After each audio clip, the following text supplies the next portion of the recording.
نحمده ونصلي ونسلم على رسوله الكريم. أما بعد فأعوذ بالله من الشيطان الرجيم. بسم الله الرحمن الرحيم.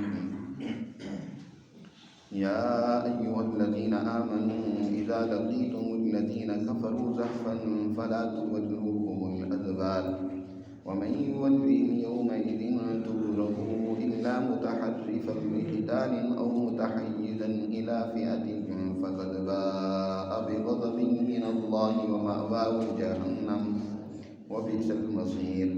فلم تقتلوهم ولكن الله قتلهم وما رميت إذ رميت ولكن الله رمى وليبلي المؤمنين منه بلاء حسنا إن الله سميع عليم.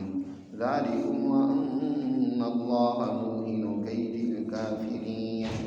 إن تستفتحوا فقد جاءكم الفتح وإن تنتهوا فهو خير لكم وإن تعودوا نعد ولن تغني عنكم فئتكم شيئا ولو كثرت وأن الله مع المؤمنين. صدق اللہ العظیم. گزشتہ آیات مبارکہ میں اللہ سبحانہ و تعالی نے غزوہ بدر کے واقعات کے ضمن میں مسلمان جماعت پر اس موقع پر جو احسان کیا، جو انعامات کیے اور جس طریقے سے مسلمان جماعت کو فتح و ظفر سے اور کامیابی سے ہمکنار کیا، اس کا تذکرہ تھا. یہاں سے در حقیقت جنگی قوانین کو بیان کیا جا رہا ہے. مسلمان جماعت کے لیے امن کی حالت ہو یا جنگ کی حالت ہو، وہ کچھ قوانین کا پابند ہے اور ان قوانین کے تحت ہی در حقیقت وہ اپنے تمام اعمال سر انجام دیتا ہے. کوئی عمل بھی اس کا اپنی مرضی اور خواہش سے نہیں ہوتا، بلکہ وہ اللہ کی عطا کردہ قوانین پر عمل پیرا ہوتا ہے. یہاں جو سب سے پہلا اور بنیادی قانون جنگ کے لیے نہایت ہی ضروری اور ناگزیر ہے، اس کو بیان کیا ہے. وہ یہ ہے کہ مسلمان فوج جب دشمن کا مقابلہ کرے تو اس میں بزدلی کی کوئی چیز نہیں ہونی چاہیے. میدان جنگ کوئی پھولوں کا سیج تو ہوتا نہیں ہے، وہاں بہت ہی مشکل اور کٹھن حالات کا سامنا ہوتا ہے. یہاں تک کہ انسان موت سے دو چار ہو سکتا ہے، اس کی جان جا سکتی ہے. اور جب تک وہ جنگ میں یہ نظریہ لے کر شریک نہیں ہوگا کہ میں نے اللہ کے نام پر قربان ہو جانا ہے، شہید ہو جانا ہے، اس وقت تک وہ طاقت و قوت، وہ جمع مردی، وہ ہمت، وہ مقابلے کی جرت نہیں ہو سکتی. یہی بات تو اللہ نے پہلے مذہبی جماعتوں کو کہی کہ تم جس دین اور نظریے کو مانتے ہو، اگر تم اس کے ساتھ مخلص اور سچے ہو تو اس کے قیام اور غلبے کے لیے اپنی جان قربان کر دو. اللہ تعالیٰ نے فرمایا نا اہل کتاب یعنی یہود سے، اے یہودیو تم کہتے ہو کہ ہم اللہ کے ہاں بڑے برگزیدہ ہیں اور اللہ کے ہم بڑے ہی چہیتا قوم ہیں، تو پھر فتمنوا الموت، موت کی تمنا کرو. موت کی تمنا کا مطلب یہ نہیں ہے کہ بیٹھے بیٹھے موت مانگنے لگ پڑو کہ اللہ میاں ہمیں موت دے دے. موت کی تمنا کا مطلب یہ ہے کہ تم میدان جنگ میں دشمن کے مقابلے کے لیے پرعزم ہو جاؤ، اپنی جان قربان کر دو. جس دین کو یا جس ذات سے تم اتنی محبت اور وابستگی کی بات کرتے ہو تو اس کے لیے قربان ہونے کو بھی تیار ہو جاؤ. یہی بات مسلمان جماعت کو یہاں سمجھائی جا رہی ہے کہ مسلمانوں، جب تمہارا ان لوگوں سے مقابلہ ہو، آمنا سامنا ہو جنہوں نے اللہ کی تعلیمات کا انکار کیا ہے، زحفاً میدان جنگ کے اندر، میدان جنگ میں تم ان کے آمنے سامنے ہو تو فلا تولوہم الادبار، اپنی پیٹھ مت پھیرو. اب میدان جنگ میں بھاگنے کی کوئی صورت نہیں ہے، اب مقابلہ ڈٹ کر کرو. اس وقت بھاگنا اکبر الکبائر میں سے، سب سے بڑے گناہوں میں سے ایک بھاگنے کا گناہ بھی ہے. نبی کریم صلی اللہ علیہ وسلم نے ارشاد فرمایا اجتنبوا سبع من الکبائر، 7 بڑے گناہوں سے اپنے آپ کو بچاؤ. المہلکات جو بندوں کو ہلاک کر دیتی ہیں، تباہ کر دیتی ہیں، ان سے اپنے آپ کو بچاؤ۔ ان میں آپ صلی اللہ علیہ وسلم نے جہاں شرک کا ذکر کیا، وہاں اسی طرح فرار عن الزحف کا بھی ذکر کیا کہ میدان جنگ سے بھاگ جانا یہ بہت بڑے گناہوں میں سے بڑا گناہ ہے، بہت بڑا جرم ہے، اور یہ اللہ کے غضب کا دنیا میں بھی انسان کو مستحق بناتا ہے۔ اس لیے یہاں بھی قرآن نے کہا کہ جو میدان جنگ سے بھاگے فقط باء بغضب من اللہ ومأواہ جہنم، دنیا میں اللہ کے غضب کو لے کر وہ لوٹے اور آخرت میں ان کا ٹھکانہ جہنم ہے، ومأواہ جہنم، آخرت میں جہنم میں وہ جلیں گے۔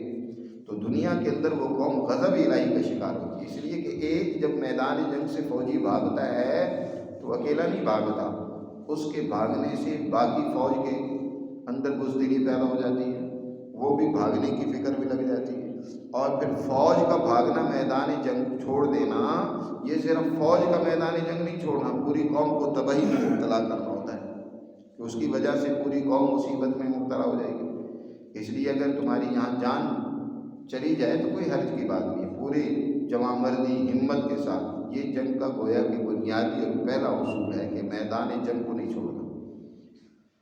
لیکن اگر میدان جنگ سے تم کوئی جنگی تدبیر اور حکمت عملی کے تحت پیچھے ہٹے ہو تو پھر وہ اس حکم میں نہیں آتا۔ مثلا تم نے یہ سمجھا کہ یہاں ہم پیچھے ہٹیں، دشمن کو اپنے نرغے میں لے لیں، کوئی ایسا پیترا بدلا ہے آپ نے، یا دشمن کا کوئی کمزور حصہ تم نے دیکھا ہے کہ یہاں سے ہٹ کر اگر ہم دوسری طرف سے دشمن پر حملہ کریں گے تو ہمیں جلدی فتح ہو جائے گی، جلدی کامیابی مل جائے گی، تو یہ در حقیقت بھاگنا نہیں، یہ پیچھے ہٹنا بھاگنے کے لیے نہیں ہے، یہ پیچھے ہٹنا در حقیقت اس دشمن پر دوسرے انداز سے وار کرنے کے لیے۔ یہ مطلب بھی نہیں ہے کہ اندھا دھند تم دشمن کے سامنے ڈٹے رہو، بلکہ اس میں جنگی حکمت عملی جو بھی بہتر سے بہتر ہو سکتی ہے وہ تم اپنا سکتے ہو، اس کو اپنانا چاہیے۔ ہاں، دوسری صورت یہ بھی ہو سکتی ہے کہ مثلا ایک چھوٹی جماعت اگر دشمن کے مقابلے میں گئی تھی، دشمن کی تعداد بہت زیادہ ہے، اب وہ چھوٹی جماعت یہ مناسب سمجھتی ہے کہ اس وقت تو ہم اگر یہاں سارے ڈٹے رہے تو مارے جائیں گے، پیچھے جو بڑی جماعت ہے اس کو بھی خبر نہیں ملے گی، اور اس طریقے سے دشمن ان پر بھی حملہ آور ہو سکتا ہے۔ ہمیں پیچھے ہٹ کر اپنی اس جماعت کے پاس پہنچ کر نئے سرے سے منظم ہو کر دشمن پر حملہ آور ہونا چاہیے، دشمن پر وار کرنا چاہیے۔ تو اب یہ پیچھے اپنی بڑی جماعت، اپنی بڑی فوج کے ساتھ جو انہوں نے واپسی کی ہے ان کے ساتھ ملنے کے لیے تاکہ ہم دوسرے طریقے سے حملہ کریں، تو یہ در حقیقت جنگ سے ضعف نہیں ہے، فرار نہیں ہے، یعنی پیچھے ہٹنا بزدلی دکھلانے کے لیے، بھاگ جانے کے لیے، جان بچانے کے لیے ہے یا کسی جنگی حکمت عملی کے پیش نظر ہے؟ اگر تو جنگی حکمت عملی کے پیش نظر ہے تو وہ اس غضب الہی سے مستثنیٰ ہے، ورنہ اگر جان بچانے کے لیے ہے تو یاد رکھو جو بھی اس طرح کرے گا، قرآن کہتا ہے وَمَن يُوَلِّهِمْ يَوْمَئِذٍ دُبُرَهُ، جس نے اس روز یعنی جنگ کے دن اپنی پیٹھ کو پھیرا، سوائے اس کے کہ متحرفا للقتال، کہ وہ جنگ کے لیے کوئی بہتر طریقہ کار اپنانے والا ہو، او متحیزا الی فئۃ، یا یہ ہے کہ اپنی بڑی جماعت کے ساتھ وہ ملنے والا ہو، تو فقد باء بغضب من اللہ، وہ یقیناً ایسا انسان بھاگنے والا وہ اللہ کے غضب کو لے کر واپس لوٹا، اور وہ مأواہ جہنم، اور اس کا ٹھکانہ جہنم ہے، وبئس المصیر، اور جس کا ٹھکانہ جہنم ہوا اس سے برا اور کیا ٹھکانہ ہو سکتا ہے۔ اللہ تعالی ہماری حفاظت فرمائے۔ اور فرمایا کہ دیکھو بدر کے میدان میں بھی باوجود بے سر و سامانی کے جب تم اللہ کے قوانین پر عمل کرو گے تو اللہ کی تائید، اللہ کی نصرت، اللہ کی یاوری تمہارے ساتھ ہوگی۔ جنگ بدر میں تم بے سر و سامان تھے، کوئی جنگی آلات تمہارے پاس نہیں ہے زیادہ، اور نہ ہی تعداد تمہاری زیادہ ہے، دشمن تم سے 3 گنا زیادہ ہے، وہ 1000 کی تعداد میں، تم 313 کی تعداد میں ہو جی، لیکن پھر بھی تم دیکھتے ہو کہ کس طریقے سے بری طرح دشمن پٹا، اسے شکست ہوئی، اسے ذلت اور رسوائی کا سامنا کرنا پڑا۔ یہ تم نے کیا تھا، ان کو شکست دی تھی، ان کو قتل کرنے والے تم نہیں تھے، یاد رکھو وہ اللہ کی ذات تھی، اللہ کی مدد انہی لوگوں کے ساتھ ہوتی ہے جو اللہ کے احکامات اور قوانین پر کیا کرتے ہیں؟ عمل کرتے ہیں۔ تو فرمایا فلم تقتلوہم، تم نے ان کو قتل نہیں کیا تھا، ولکن اللہ قتلہم، ان کو حقیقت میں قتل کرنے والا تو کون ہے؟ اللہ ہے۔ اللہ نے ان کو قتل کروایا، اللہ نے ان کو شکست دی۔ بعض لوگ جو ہے جنگ بدر کے بعد بعض صحابہ کچھ کہنے لگے کہ میں نے فلاں کافر کو مارا، کوئی کہنے لگا میں نے فلاں کو مارا، تو اس موقع پر یہ آیات نازل ہو کر اللہ نے واضح کر دیا کہ نہیں، یہ تم نے تھوڑا کیا تھا، تم تو اس وقت انتہائی کمزوری اور بے بسی کے ساتھ تھے، اصل تو اللہ کی مدد تھی تمہارے ساتھ، یہ سارا کام تو اللہ نے کروایا۔ ایک حدیث میں آتا ہے نبی کریم صلی اللہ علیہ وسلم نے ارشاد فرمایا کہ ایک مومن جب وہ کوئی نیک عمل کرتا ہے اور نیک عمل کرنے کے بعد وہ اللہ پر اس کو چھوڑتا ہے کہ یا اللہ یہ تیری ہی توفیق سے ہوا ہے، تیری مدد نہ ہوتی، تیری توفیق شامل حال نہ ہوتی تو میں یہ عمل نہ کر پاتا، تو نے میری مدد کی تو میں نے یہ کام کیا، تو اللہ تعالیٰ اس کی حوصلہ افزائی کرتے ہوئے فرماتے ہیں کہ ہاں تم نے ہی کیا ہے، تم نے ہی یہ کام کیا ہے، تم نے ہی چل کر آئے میرے پاس، تم نے ہی نماز پڑھی ہے، تو میں نے تمہارا یہ عمل قبول کر لیا۔ اور جب کوئی بندہ یوں کہتا ہے کہ دیکھو یا اللہ میں نے یہ کام کیا، میں نے وہ کام کیا، میں نے اس طرح کیا، تو اللہ فرماتے ہیں تم نے کیا کیا؟ تمہیں طاقت دینے والا کون ہے؟ تمہارے اندر جرت، بہادری یا اس کام کو کرنے کی صلاحیت کس نے پیدا کی ہے؟ جنگ بدر میں بھی مسلمانوں کی ظاہری حالت تو بہت کمزور تھی اور ابتدا میں کمزوری انہوں نے دکھلائی بھی۔ قرآن نے جیسے کہ پچھلی آیات میں ذکر کیا کہ تم میں سے ایک جماعت تو ایسی تھی کہ وَإِنَّ فَرِيقًا مِّنَ الْمُؤْمِنِينَ لَكَارِهُونَ، ایمان والوں کی ایک جماعت اس جنگ کو سخت ناپسند کر رہی تھی کہ ہم تو مارے جائیں گے، ہماری تو کوئی تعداد نہیں ہے، جنگ کی تیاری سے ہم آئے بھی نہیں ہیں، ہم تو آئے تھے مدینہ منورہ سے صرف قافلے کو روکنے کے لیے، اور قافلہ نکل چکا ہے، اس میں تو کوئی زیادہ افراد بھی نہیں تھے، جنگی ساز و سامان ان کے پاس بھی لڑنے کے لیے کوئی تیاری ان کی نہیں تھی، تم تو ناپسند کر رہے تھے، لیکن ہم نے تمہیں دشمن کے سامنے کھڑا کر دیا اور پھر ہم نے تمہاری مدد کی کہ تم نے اس دشمن کو پوری طرح شکست دی ہے۔ تو فلم تقتلوہم ولکن اللہ قتلہم وما رمیت اذ رمیت ولکن اللہ رما۔ نبی کریم صلی اللہ علیہ وسلم بدر کی رات اللہ کے حضور گڑ گڑا کر آہوزاری کرتے رہے، دعائیں مانگتے رہے۔ آپ صلی اللہ علیہ وسلم اللہ سے بہت ہی یوں ایک عجیب انداز جو ہوتا ہے لجاجت کا، اس انداز میں اللہ سے عرض کرنے لگے اللہم ان کنت تہلک ھذہ العصابہ فلن تعبد بعدا، اے اللہ اگر یہ آج جماعت، چھوٹی سی جماعت جو میں نے تیار کی ہے ہلاک ہو گئی تو تیری بات میں کون بندگی کرے گا، تیری عبادت کرنے والا کوئی نہیں رہے گا۔ اللہ سے یوں عرض و نیاز کرتے رہے۔ اس کے بعد جب آپ صلی اللہ علیہ وسلم اپنے خیمہ اور عریش سے باہر نکلے تو آپ صلی اللہ علیہ وسلم نے ریت کی ایک مٹھی جنگ بدر کی صبح کو اٹھا کر دشمن کی طرف پھینکی۔ قدرت کا نظارہ دیکھیں کہ وہ ایک روز ریت کی مٹھی، دشمن فاصلے پر ہے، ابھی تو حضور صلی اللہ علیہ وسلم اپنے خیمے سے باہر نکلے، سامنے مسلمان فوج کی صفیں ہیں، پھر میدان ہے، پھر آگے دشمن ہے، لیکن قدرت الہی نے ایسی اس میں طاقت و تاثیر پیدا کی، یعنی ریت کے ذروں میں بھی قوت و طاقت رکھنے والی تو اللہ ہی کی ذات ہے، جس ذات نے ان کو بے جان بنایا ان میں وہ جان بھی پیدا کر سکتا ہے۔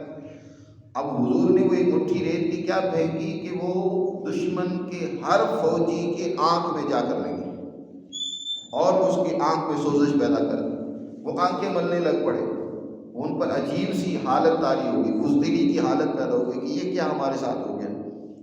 تو قرآن نے یہاں اسی کا ذکر کیا وما رمیت اذ رمیت، جب آپ نے وہ پھینکی تھی ایک مٹھی کنکریوں کی یا ریت کی، وہ آپ نے نہیں پھینکی تھی بلکہ کس نے پھینکی تھی؟ ولکن اللہ رما، بلکہ اللہ نے وہ پھینکی تھی، اللہ نے ان کے آنکھوں میں پہنچائی تھی۔ وَلِيُبْلِيَ الْمُؤْمِنِينَ مِنْهُ بَلَاءً حَسَنًا إِنَّ اللَّهَ سَمِيعٌ عَلِيمٌ۔ وَلِيُبْلِيَ، اور یہ جنگ اس لیے بھی ہوئی، اللہ نے اس موقع پر دشمنوں پر مسلمانوں کو کامیاب کیا۔ ایک تو یہ کہ یہ کافروں کے لیمحق الکافرین، ولیمحق الکافرین، کافروں کو مٹانا، ان ظالموں کو شکست دینا مقصد تھا، اور دوسرا یہ مقصد بھی تھا کہ اللہ تعالیٰ مسلمانوں کو بہت زیادہ انعامات سے نوازے۔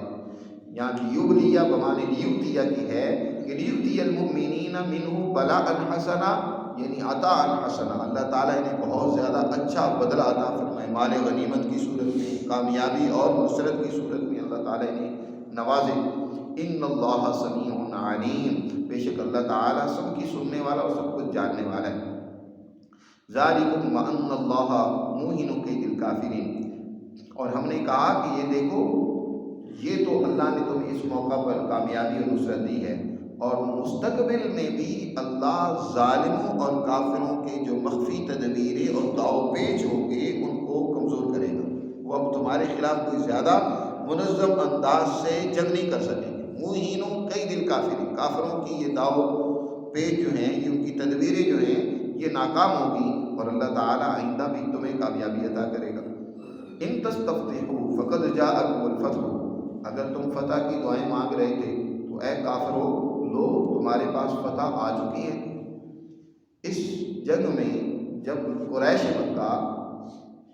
مکہ سے نکل رہے تھے، ابو جہل غلاف کعبہ کو پکڑ کر اللہ سے دعا کرتا ہے کہ یا اللہ، ہم دونوں جماعتوں میں سے جو تیرے ہاں بہتر ہے، جس کا بہتر نظریہ اور دین ہے، اے اللہ اس کو کامیابی اور فتح سے ہمکنار کر۔ یہ اللہ سے دعا کر رہا ہے۔ اور اسی طرح حضور صلی اللہ علیہ وسلم جب مکہ میں تھے، اس کو ڈراتے ہیں حضور صلی اللہ علیہ وسلم کہ اللہ کے عذاب سے باز آ، ڈر، تمہیں اللہ کے عذاب سے ڈرنا چاہیے، اور اس طرح کی حرکتیں ظلم و فساد کی مت کر۔ تو وہ کہتا ہے حضور صلی اللہ علیہ وسلم سے کہ وہ لے آؤ وعدہ جس کی تم ہم سے بار بار باتیں کرتے ہو کہ اللہ کا عذاب تم پر آئے گا، وہ کب آئے گا؟ وہ مسلمانوں سے اس کی دعائیں، مسلمانوں سے اس کا مطالبہ کرتے ہیں، حضور صلی اللہ علیہ وسلم سے مطالبہ کرتے تھے کہ لے آؤ وہ وعدہ جس عذاب سے تم ہمیں ڈرا رہے ہو۔ تو قرآن نے کہا کہ لو تم بھی اس عذاب کو مانگ رہے تھے، یا فتح و نصرت کو تم مانگ رہے تھے کہ جو اچھی جماعت ہے، جو بہتر جماعت ہے، اللہ اس کو کامیابی دے، تو لو وہ پھر فتح آ گئی۔ اللہ نے جو بہتر جماعت تھی اس کو کامیاب کر دیا، اور وہ نصرت کا وعدہ جو اللہ نے مسلمان جماعت سے کیا وہ پورا ہوا، اور جو تمہارے ساتھ اللہ کا وعدہ تھا کہ تمہیں شکست، ناکامی اور ذلت اور رسوائی اٹھانی پڑے گی، وہ تم نے دیکھ لیا۔ نبی کریم صلی اللہ علیہ وسلم نے اس موقع پر ابو جہل اینڈ کمپنی، یہ جتنے بڑے بڑے سردار تھے، ان کی پیشانیوں سے ان کو پکڑ کر گھسیٹ کر اس کنویں میں ڈال دیا جس کو قلیب بدر کہتے ہیں۔ ان میں ڈالا، اور حضور صلی اللہ علیہ وسلم نے ان کو مخاطب کیا، پکار کر کہا اے ابو جہل، اے عتبہ، آپ نے اس موقع پر اعتراض کیا، کہا اے عتبہ، اے شیبہ، ان کے نام لے لے کر فرمایا کیا تم نے اللہ کا وہ وعدہ سچا پایا یا نہیں پایا؟ میں نے تو اللہ کا وعدہ سچا پا لیا۔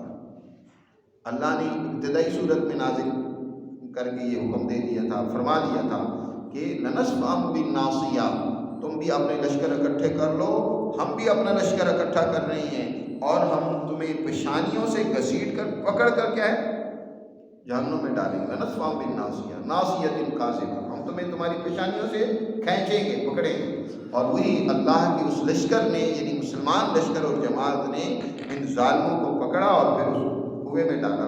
عمر فاروق رضی اللہ تعالیٰ عنہ نے اس موقع پر حضور سے عرض کی کہ اللہ کے رسول، آپ ان کو اس طرح مخاطب کر کے ان کو بات کر رہے ہیں، تو یہ کیا آپ کی بات سن رہے ہیں؟ فرمایا عمر، تم ان سے زیادہ نہیں سن رہے ہو، وہ تم سے زیادہ سن رہے ہیں، لیکن اب اس وقت انہیں جواب دینے کی طاقت نہیں ہے، وہ جواب نہیں دے رہے، لیکن وہ ہماری طرف متوجہ، ہماری بات سن رہے ہیں۔ تو اسی وعدے کا ذکر ہے یہاں، ان تستفتحوا، اگر تم کافروں فتح کی دعائیں کر رہے تھے نا، تم مانگ رہے تھے کہ اللہ سچی اور جو صحیح جماعت ہے اس کو فتح دے، یا اللہ کا وعدہ پورا ہو، تو فقد جاءکم الفتح، لو اللہ کی طرف سے فتح آ چکی ہے۔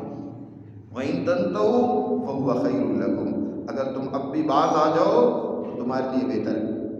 دیکھو عین جنگ کا موقع ہے، مسلمانوں کو اللہ نے فتح اور نصرت سے ہمکنار کی ہے، لیکن پھر بھی اعلان کیا کیا جا رہا ہے کہ اب بھی اگر تم ظلم و زیادتی اور شرارتوں سے باز آ جاؤ تو تمہارے لیے بہتر ہے، ہم کوئی تمہارے ساتھ لڑائی نہیں چاہتے۔ وہیں تعودوا، لیکن اگر پھر تم وہی ظلم و شرارتیں کرو گے، مسلمان جماعت کو کچلنے، ختم کرنے کے لیے لشکر اکٹھے کرو گے، تو نعوذ، ہم تمہاری پھر اپنی اس مسلمان جماعت کی مدد کریں گے۔ باز آ جاؤ تو ٹھیک ہے۔ اسلام زبردستی کسی پر تلوار نہیں چلاتا، جب کوئی ظلم پر اترتا ہے، فساد کو اترتا ہے، مسلمان جماعت کی آزادی کو برداشت نہیں کرتا، وہ اللہ کی غلامی جو کرنا چاہتا ہے، اللہ کے قوانین کو معاشرے میں غالب اور قائم کرنا چاہتا ہے، اس راستے میں رکاوٹ ڈالتا ہے، تو پھر اسلام کہتا ہے کہ ٹھیک ہے، پھر تمہیں راستے سے ہٹانا ضروری ہے، تم کینسر ہو، اس کینسر کا علاج اور آپریشن پھر ضروری ہے۔ ایسا نہیں ہے کہ اسلام بس ہر ایک معاشرے کے فرد کو قتل کرنے کا حکم دیتا ہے جو کلمہ نہیں پڑھتا۔ قرآن یہاں کافروں کے بارے میں کہہ رہا ہے وَإِن تَنْتَهُوا، اگر تم اب بھی باز آ جاؤ، ٹھیک ہے اپنے نظریے پر رہو، اپنے دین پر رہو، لیکن اسلام کے راستے میں، اس کی ترقی کے راستے میں رکاوٹ نہ بنو، تو یہ تمہارے لیے بہتر ہے۔ لیکن اگر تم باز نہ آئے، یاد رکھو اسلام ہمیشہ لڑائی اور جنگ ان لوگوں کے خلاف ہی کرتا ہے جو در حقیقت سچی مسلمان جماعت دین کے راستے میں رکاوٹ پیدا کرتی ہے۔ اگر کوئی رکاوٹ نہیں پیدا کرتا بلکہ مسلمانوں ہی کے نظام کے تحت امن سے زندگی گزارنا چاہتا ہے، اسلام اسے پوری طرح تحفظ دیتا ہے، اس کی جان مال آبرو کی حفاظت کرتا ہے، دینی حوالے سے اسے کہتا ہے لا اکراہ فی الدین، تمہارا اپنا نظریہ ہے، تم اپنے نظریے اور دین کے مطابق اپنی عبادت خانوں میں، اپنے گھروں میں عبادت کرنا چاہتے ہو تو کرو۔ ذمیوں کے جان و مال کی آبرو کی حفاظت کا اسلام نے ذمہ لیا ہے۔ حضور صلی اللہ علیہ وسلم نے بڑی تاکید کی، اور ہر ایک نے خلیفہ نے ذمیوں کے حقوق کو محفوظ بنایا، کسی ذمی کو تعرض کرنے، نقصان پہنچانے کی قطعی طور پر اجازت نہیں تھی۔ ذمی کون ہوتے تھے؟ وہی ہوتے تھے جو کافر کلمہ نہیں پڑھتے تھے لیکن اسلام کے سیاسی اور معاشرتی نظام کو انہوں نے قبول کیا ہوتا تھا، اس کے تحت وہ زندگی گزارتے تھے۔ یہاں ایک اور بہت بڑی خرابی پیدا کی گئی مسلمانوں کے اندر، یہ اصل تو دشمن کی طرف سے ذہن بنایا گیا ہے کہ بس اسلام تو کسی بھی دوسرے کو قبول کرنے کے لیے تیار نہیں ہے، اس کو برداشت کرنے کے لیے تیار نہیں ہے، ہر ایک کی گردن اڑانے کی یہ باتیں کرتا ہے۔ یاد رکھو اسلام کفر کے خلاف نہیں ہے، اسلام ظلم کے خلاف ہے۔ ظالم کوئی بھی ہو، اسلام اس کے ہاتھ کو روکتا ہے، اس کے ہاتھ کو کاٹتا ہے۔ اسلام میں جنگ کفر کے خلاف نہیں ہے۔ جن لوگوں نے کفر کے خلاف جنگ سمجھ لی ہے انہوں نے در حقیقت دین اسلام کے نظریے اور دین کو صحیح معنوں میں سمجھا ہی نہیں۔ اگر دین اسلام کی کفر کے خلاف جنگ ہوتی تو پھر ذمیوں کو پناہ دینے کی کیا اجازت تھی؟ پھر کیا ضرورت تھی؟ ان کو بھی بخشا نہ جاتا، وہ بھی تو کافر ہوتے، ان کی بھی گردنیں اڑا دی جاتی۔ حضور صلی اللہ علیہ وسلم جب بھی کوئی لشکر بھیجتے، انہیں جو ہدایات دی جاتی تھیں، تو آپ کیا ہدایت دیتے تھے؟ فرماتے تھے کہ تمہیں وہاں جہاں تم لڑنے جا رہے ہو وہاں تمہیں کچھ بوڑھے ملیں گے، کچھ عورتیں ملیں گی، کچھ ایسے لوگ ملیں گے جو اپنی عبادت گاہوں میں وہ عبادت کرنے میں مصروف ہیں، ان سے تعرض نہ کرنا، بچوں سے تعرض نہ کرنا، ان سے تعرض نہیں کرنا۔ کافر تو وہ بھی تھے، اپنے مذہب کی عبادت کر رہے ہیں۔ فرمایا ان سے نہیں، تم نے صرف لڑنا ہے تو صرف ان سے لڑنا ہے جو میدان جنگ میں تمہارا مقابلہ کرتے ہیں، جو جنگ کے لیے تمہارے خلاف استعمال ہو رہی ہیں، ان کے خلاف تم نے تلوار کو اٹھانی۔ تو اسلام در حقیقت یاد رکھو امن کا مذہب ہے، وہ مظلوم کی مدد کرتا ہے، وہ ظلم کے خلاف آواز اٹھاتا ہے، اس کی ساری جنگیں ظلم کے خلاف ہیں۔ آج ہم نے اس دنیا بھر کے مظلوم کافروں کو بھی اپنا مخالف اس لیے بنا دیا کہ ہم نے شور مچا دیا کہ اسلام جو ہے نا، اسلام اور کفر کی جنگ ہے۔ کفر سے یہاں جہاں بھی کافر کا تذکرہ آتا ہے اس سے مراد وہ کافر ہوتا ہے جو مسلمانوں کو برداشت نہیں کرتا، جو مسلمانوں کو ختم کر دینا چاہتا ہے، ان کی آزادی کو قبول کرنے کے لیے تیار نہیں ہے، وہ ان کے وجود کو دیکھنا نہیں چاہتا، جیسے ابو جہل اینڈ کمپنی ہے، یہ کافر ہیں لیکن ظالم ہیں جی۔ لیکن اس کے مقابلے میں اور بہت سارے کافر ایسے ہیں کہ جو ظلم کا راستہ اختیار نہیں کرتے، اسلام نے ان کو امن دیا، پناہ دی ہے۔ وَإِنِ اسْتَجَارَكَ فَأَجِرُوا، اگر تم سے امن مانگے، پناہ مانگے تو ان کو ضرور پناہ دو، فَأَجِرُوا، ان کو پناہ دو، امن دو۔ اگر یہاں بھی قرآن یہی بات کہہ رہا ہے کہ اگر وَإِن تَنْتَهُوا فَهُوَ خَيْرٌ لَكُمْ، اگر تم لڑائی سے باز آ جاؤ، ظلم و ستم سے باز آ جاؤ تو تمہارے لیے بہت بہتر ہے۔ لیکن وَإِن تَعُودُوا، اور اگر پھر تم یہی سرکشی اور یہی طریقے اختیار کرو گے تو ہم بھی پھر تم اپنی مسلمان جماعت کی مدد کریں گے۔ وَلَن تُغْنِيَ عَنْكُمْ فِئَتُكُمْ شَيْئًا، اور تمہاری جماعت، تمہارا جتھا تمہارے کام نہیں آئے گا، چاہے کتنی زیادہ کیوں نہ ہو۔ وَلَوْ كَثُرَتْ، جتنی فوج اکٹھی کر لو وہ تمہارے کام نہیں آئے گی۔ اور یہی بات ہے، اس کے بعد بھی کفار مکہ نے کئی ایک محاذ نے بڑے لشکر اکٹھے کر کے مسلمانوں پر حملہ کرنے کی کوشش کی، لیکن ناکامی اور ذلت اور رسوائی اٹھانی پڑی۔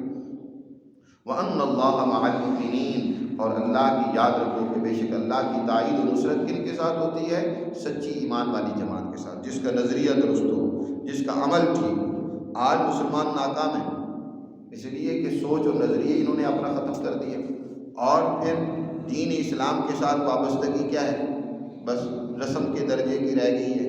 اب دین اسلام جس کو سچا وہ مذہب مانتے ہیں، اس کا جو نظام ہے اس کو سمجھتے ہی نہیں ہیں۔ دین اسلام کا جو عدل کا نظام ہے، امن کا، خوشحالی لانے کا، انسانیت کے مسائل حل کرنے کا، اس کو سمجھتے ہی نہیں ہے، اور اس کو قائم کرنے کے حوالے سے سوچ ہی نہیں ہے۔ وہ اگلے دن درس میں ایک صاحب سوال کر رہے تھے کہ کئی لوگ ہم ان کو جب دین کی بات کہتے ہیں تو آگے سے یہ اعتراض کرتے ہیں کہ جو دین پر عمل کر رہے ہیں، لاکھوں لوگ حج کے لیے جاتے ہیں، وہاں اللہ سے رو کر گڑ گڑا کر دعائیں بھی کر رہے ہیں کہ اللہ تعالیٰ فلسطینیوں کی مدد کرے، دنیا بھر میں مسلمان دعائیں کر رہے ہیں، لیکن کوئی مدد آ نہیں رہی۔ کیا وجہ؟ اللہ تو فرما رہے وَأَنَّ اللَّهَ مَعَ الْمُؤْمِنِينَ، اللہ کی تائید و نصرت کن کے ساتھ ہوتی ہے؟ ایمان والوں کے ساتھ ہوتی ہے۔ لیکن کون سی ایمان والی جماعت؟ وہ ایمان والی جماعت جو میدان میں اترتی ہے، جو دشمن کے مقابلے میں کھڑی ہوتی ہے، جو بھاگتی نہیں ہے، جو اللہ باوجود کمزوری اور ضعف کے بھی جو اس کے پاس جو کچھ ہوتا ہے وہ دشمن کے مقابلے میں، ظالم طاقتور قوتوں کے مقابلے میں اپنے آپ کو لے کر پہنچ جاتی ہے۔ یہاں تو آپ کے سارے حکمران وہ انہی کے ٹوٹ ہیں، انہی کے لیے کام کر رہے ہیں۔ آپ کے بڑے بڑے مفتیوں نے ان کے خلاف فتوے دیے ہوئے ہیں۔ یہ فلسطین کے اندر مفتی اعظم کے فتوے جو تھے وہ اسرائیلیوں کے حق میں دیے گئے، اور اسی طرح آپ کے بڑے بڑے سرمایہ داروں نے بغاوتیں کی ہیں، غداریاں کی ہیں، وہ کن کے لیے؟ ان کے لیے، دشمنوں کے لیے۔ کردار تو ہمارا وہ ہے کہ ہم دشمنوں والا کردار ادا کر رہے ہیں۔ اللہ کی نصرت اور تائید تو اصولوں پر ہوتی ہے، جو اللہ کے اصولوں پر عمل کرے گا اس کی تائید ہوگی۔ محض نام یا نام لینے سے، یا محض صرف یہ کہنے سے کہ ہم مسلمان ہیں، اللہ ہمیں فتح دے دے، ہمیں کامیابی دے دے، ہمیں ہمارے مظلوموں کی مدد کر دے، اس پر تو نہیں ہے۔ اللہ تعالیٰ نے یہاں قوانین بیان کیے ہیں، لیکن یہ قوانین، ان کا تعلق کس کے ساتھ ہے؟ جنگ کے ساتھ۔ جنگ بدر میں مسلمان جماعت عملاً میدان میں اتری ہوئی ہے، اور پھر قرآن میں اللہ تعالیٰ کہہ رہا ہے کہ تم میری جماعت ہو، تم نے یہ کام نہیں کیا، ہم نے یہ کام تم سے کروایا ہے۔